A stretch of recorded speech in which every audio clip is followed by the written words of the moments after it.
This video is brought to you by Sporlan, quality, integrity, and tradition.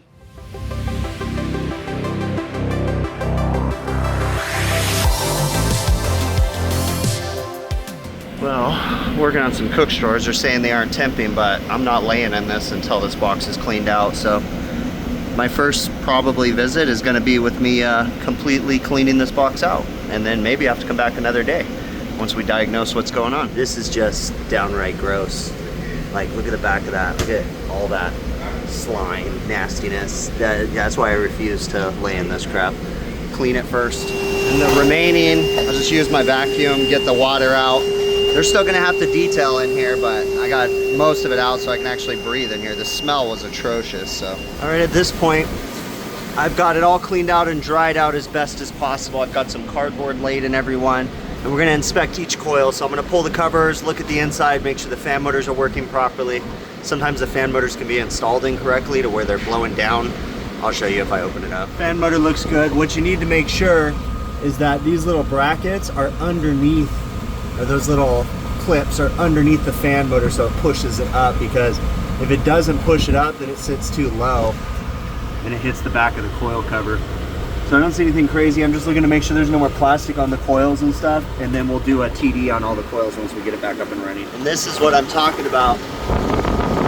See, the clips are on the wrong side and the fan motor's got a gap right on the top of it, so it's recirculating into the blower, so we need to put those clips under. So if you look, that fan motor needs to be pushed up against the ceiling right there, so we still got to push that clip in a little bit more, but that's better. So now it's actually going to blow the air out instead of recirculating it on the front cover. This one right here is making a weird noise. Oh, this is a perfect example. See, that one's not installed right. You can see that line going at the top of that louvered vent. Straight across, that's the top of the fan shroud. That one needs to go up higher too. This one's in the right spot, but it's vibrating. Maybe not, looks like it might be falling down over there a little bit. If you look, this one right here, that shaft needs to be cut off. The motor's kind of hitting on the side, but then that bracket right there is on top of the motor. It needs to be underneath to push that up. So you see how the motor is high on this side and then low on that side, the top of the shroud. So that'll help speeding some things up too, but I think it's gonna hit over here. So I'm probably gonna have to pull that motor and cut that remaining shaft off the side. When you install these motors, this has to come off, so just chop it.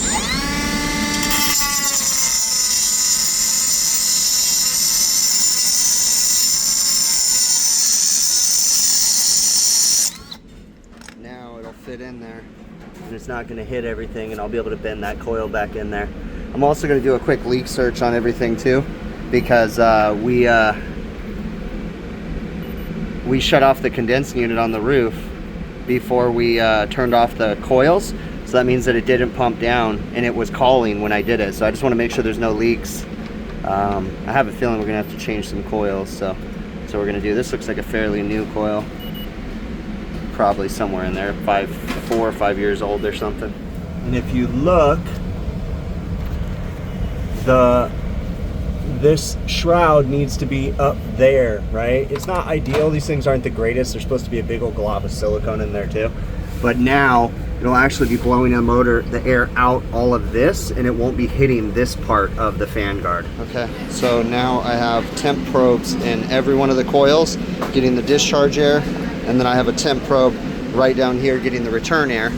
So the bottom is my return air, and the top is all the other coils. The refrigeration is not on yet, so we're gonna go upstairs, turn the refrigeration on. These should all, I'll give it a minute, they should all be reading the same temps. They're all within a degree or two of each other, so there's a little something going on. 68 degrees is my return temp. I have them in order, so the top is the far left. 2, 4, 6, 8, 10 drawers total. But it says 68, and this guy says 68. That's their temp control. Nasty, huh? So let's go up and turn the compressor on and see what kind of TDs we have across these coils. I turned it on. I had it turned off up here. Compressor's in here. I'm not going to check the sight glass yet because we want to let it run for a few minutes. So we'll head downstairs. All right, the temperatures are not coming down very evenly. Second coil is blowing out at 50 degrees. third 65, fourth 48, fifth 59. We're gonna give it a little more time, but maybe the first and the fifth, it might have a couple bad TXVs on this thing, but we're gonna let it run a little bit longer. All right, the compressor's right in this panel. This is that silly rack that you can't take the doors off, but we got a nice big Sporlan seat all, and you can see that the sight glass is clear, so that's a good sign. But I'm still gonna put service gauges on it so I can evaluate, make sure the compressor's doing what it's supposed to be doing. So I'm gonna shut a few things down, put this on. I might just do it real quick, put it on, and then check the pressures. It's only like 90 degrees outside. This head pressure is way too high. We're 40 degrees over ambient for our condensing temp. We've got a mister on the condenser next to it, but it's not really hitting this one. But for 90 degrees, that's this guy right here. I think we're kind of a dirty condenser. I need to probably clean that real quick. That's for their walk-in freezer because it just doesn't survive in the summertime. Came down here real quick. First coil 36, second coil 34, third coil 57. Third coil's not working, so that's got a bad TXV. Fourth 34, fifth 40, and the actual box temp is 43. Still, there's only a 3-degree differential. I'm leaning towards this coil being a problem too. So third and fifth are problems, and box temp is about to satisfy. This condenser's really, really damaged. I took a fin comb and did my best, but it's just like coming out as I'm scraping it. So it's about as good as it's gonna get. Now I'm gonna get some cleaner on there, clean it real quick. All right, we are looking a lot better. The box looks like it's about to satisfy. We're running a clear sight glass. So this thing's kicking butt now that I straightened out the fins and cleaned the condenser. I went in and cleaned the whole rack. You can see all the nastiness running out of this thing. I still got to rinse a little bit, but it's about as good as it's going to get. We're about 20-ish degrees over ambient, much better. Still got a mister running on the walk-in freezer, but this guy's better than it was. I'm going to have them clean out their cook drawers, like do a deep clean detail on it. And I actually want to come back because I noticed when I was looking at my my temperatures, when I went to go pull my probes out, 2 of them had fallen down and they weren't really getting the discharge air temps, and they're already open now. So this is all they're going to get today. I fixed the fan blades, cleaned the condenser. I think we have 1 or 2 coils that have bad TXVs, but we'll have to come back, and again I'm going to have them detail those boxes, and then that way I can really get in there. But I took care of the drains while I was in there too. So that's it for now. I came back out here because I mentioned that one of my probes, I found actually a couple of my probes had fallen down and weren't getting the proper air temp. So I wanted to verify. This is one of those things, because I had to spend so much time cleaning, I didn't have time because they were just super slammed in the kitchen, so I had to get out of there. But today I returned, and we can see some dramatic temperature differences across the coils. The 34, the 36, those are both good coils. There is no return air on this right now. So first coil's good, second coil iffy. This is actually the fourth coil because of some air probe problems. Fifth, and this is the third right here. So third definitely has a bad TXV, and the other ones are doing a little funky stuff too. So now we have a better understanding that we've got some TXV problems.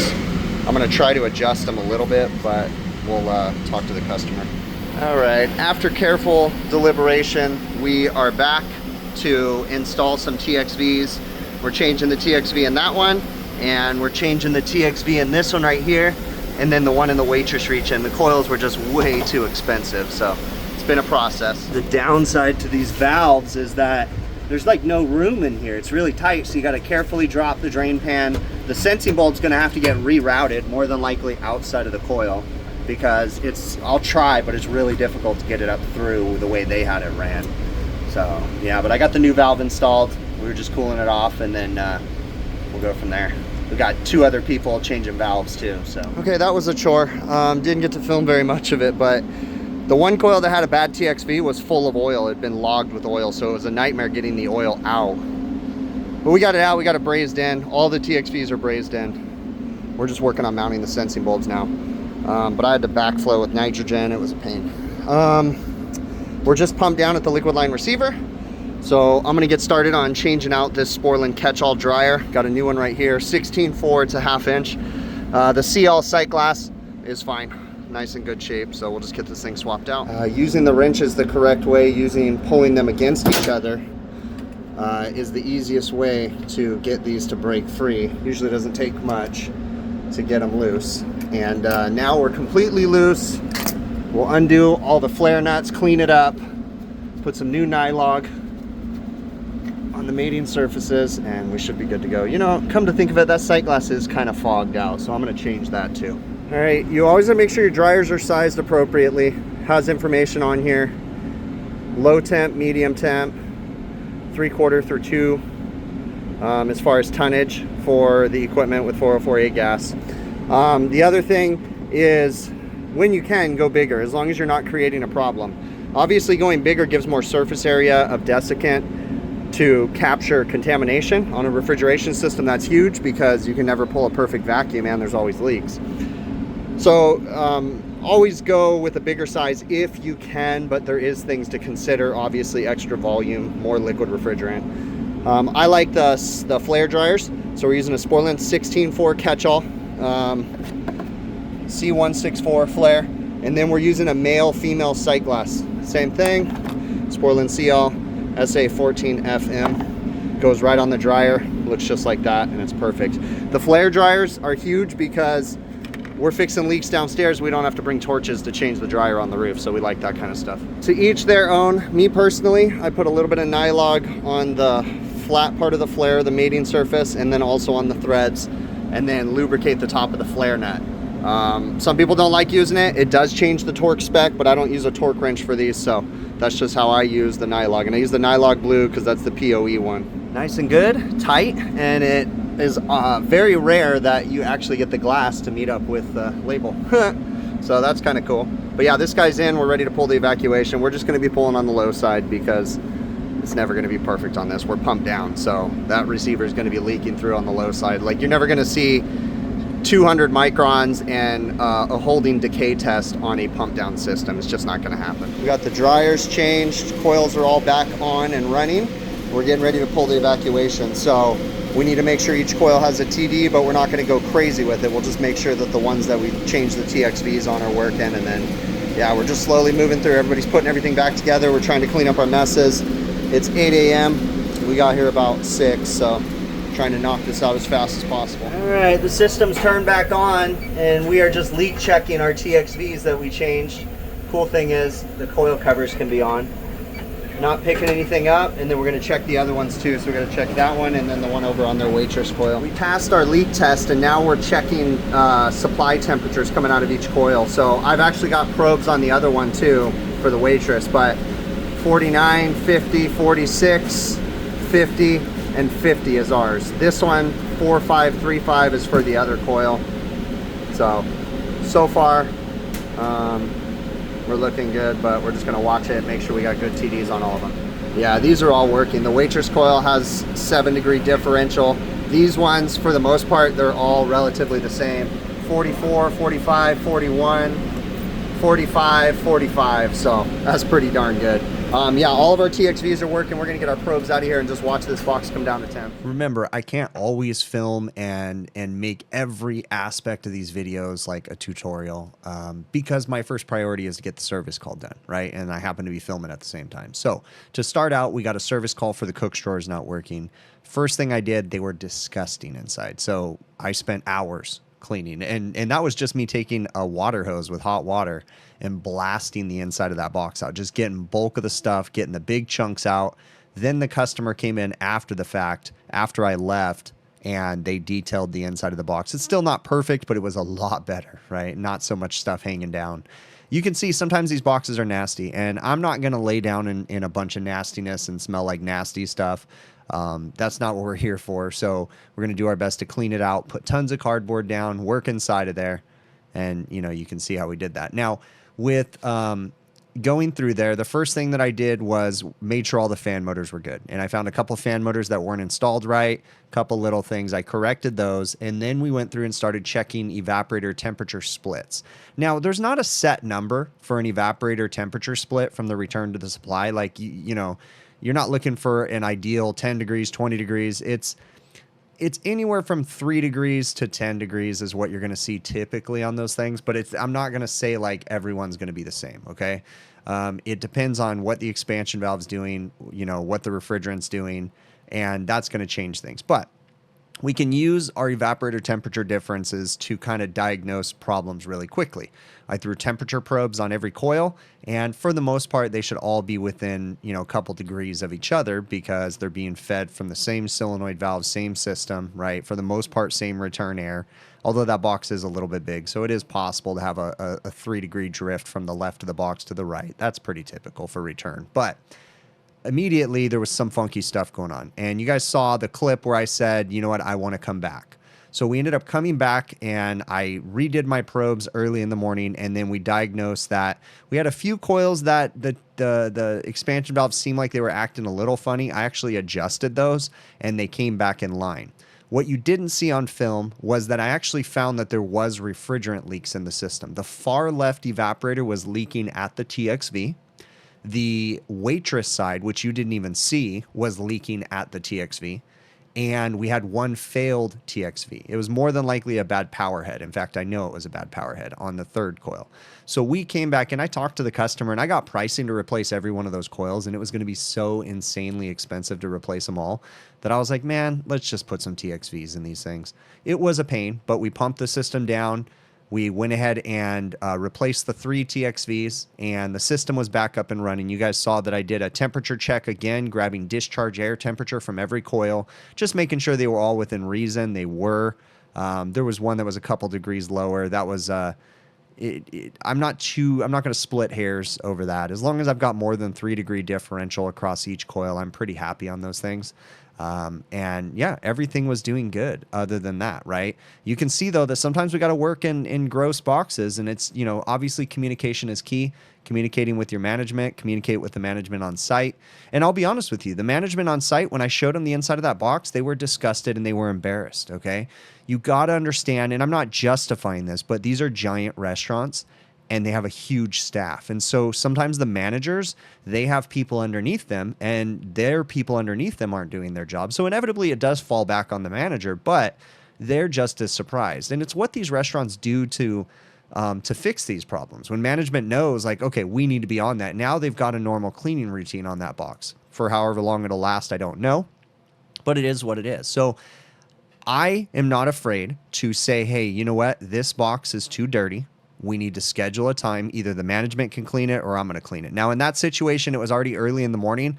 So I just said, you know what? I'm just going to clean this thing real quick. Now, I wasn't going to do like a detail. I just did it enough. I spent about 2.5 hours spraying that thing out with hot water, getting the bulk of the big stuff, squeegeeing it out, vacuuming it out, and getting it to where I could actually lay in the box, still with cardboard everywhere. Right? Because I don't want to get dirty. I don't want my shoulders dripping. I don't want my head to be rubbing the nastiness in the top of the box. I'm very, very careful about not getting disgustingly dirty when I'm working on those low boy cook stores, okay? Wearing gloves, washing my hands, safety glasses, all that good stuff. So, sometimes I'll go ahead and clean the boxes out because I know I'm going to have to come back. And it was like I was there. So I just did it quick. And then they came in after me after I left and did a decent detail on it. Those boxes are still pretty dirty. You got to understand too, in these high volume restaurants, like drawers are always going to be dirty. They really are. It's just one of those things. And I don't really let it get to me too much. Of course I know, like if I look at something, I'm like, I'm not laying in that, like I'll be polite and I'll just tell them, yeah, this thing's got to be cleaned out. Like it's gross. All you got to do is go get the manager and show them, like there's shrimp just sitting in the bottom of this box. Like that's disgusting, and then they're like, oh my gosh, I'm so sorry. And it's like, it happens. Every one of these restaurants has dirty cook stores. I can challenge you to find me a restaurant that actually gets in there and details their cook stores on a regular basis. And most restaurants don't realize that the dirtiest part of a low boy cook stores like that is the top of the box, because when they slam the top drawers, the product splashes up on the top and it just sits there and then grows and gets all nasty and just stuff happens. But I challenge you to find me a restaurant that they actually get in there and clean and really do a detail. I have had them in the past. Some restaurants do a better job than others, but for the most part, almost every restaurant you go to, you can guarantee they're going to have a dirty ice machine, and the cook's drawers are going to be pretty dirty on the top of the box. And you know, one thing that a lot of these manufacturers of these refrigerators do, now this is a custom box, this one's pretty easy to clean, but if you get into any of the major manufacturers that make, you know, the same boxes, there's a couple different brands, they make those drawers so difficult for the kitchen staff to get apart. This one, there's no excuse. This one, the kitchen staff can very easily, because these are a custom drawer unit, they're very easy to pull out. But some of them, they are a nightmare to get the drawers out. Like, it's just infuriating, and it makes it impossible to clean. So anyways, I really appreciate you making it to the end of the video. Thank you so very much. If you haven't already, please consider subscribing. Go over to my website, hvacrvideos.com. We have a little promo right now until supplies last, okay? We're clearing out some stock, and I have a bunch of non-cuffed beanies. So for every order that comes in until we run out of stock, at last I checked, we only had 30 non-cuffed beanies. And all I'm doing is if you place a merch order, we're throwing in a beanie, no sweat, because we're trying to clear out the non-cuffed beanies. I've got a whole new order of cuffed beanies on the way. So stay tuned for that. I'll announce it once they do come. But for now, anybody that places a merch order, until supplies last, we're going to be throwing in a non-cuffed beanie into the order when we ship it out to you guys. So keep an eye out. You might be lucky and might get one of those beanies. Again, we already probably shipped out about 6 of them the other day. So to subtract that from the 30, and just, you know, as supplies last, we'll be throwing in those non-cuffed beanies into the merch order. So again, hvacrvideos.com for the merch. You know, the easiest way to support this channel, if you really want to support it, is literally just watch the videos from beginning to end. That really is the easiest way. You can support it via PayPal, Patreon, YouTube channel memberships, my website. That's a great way to support it too. For the PayPal and the YouTube channel memberships and the Patreon, there's links in the show notes of this video. And last but not least, you can go to TrueTechTools.com. You see that I was using the JobLink probes, the Fieldpiece S-Man 480 manifold in this. I picked all that stuff up from TrueTechTools.com. If you go to TrueTechTools.com, you find something that you like on there, I have an affiliate link set up with them. If you use my affiliate link, big picture, one word, you put that in at checkout as a discount code, you'll get an 8% discount on majority of the items they have on their website, and then I get a small commission when you use my affiliate code. Again, big picture, one word. So that's another great way to help support the channel if you are so inclined to do so. I really do appreciate you. Thank you so very much. Let me know in the comments. Do you have to work on cook's drawer units? Do you work at a restaurant that has like immaculate set of cook's drawers that, you know, they clean and they scrub down? I used to have some customers that would do that. Not so much anymore because times are tight, labor rates are high. But let me know in the comments. You have to deal with that kind of stuff. Again, I really appreciate you, and we will catch you on the next one.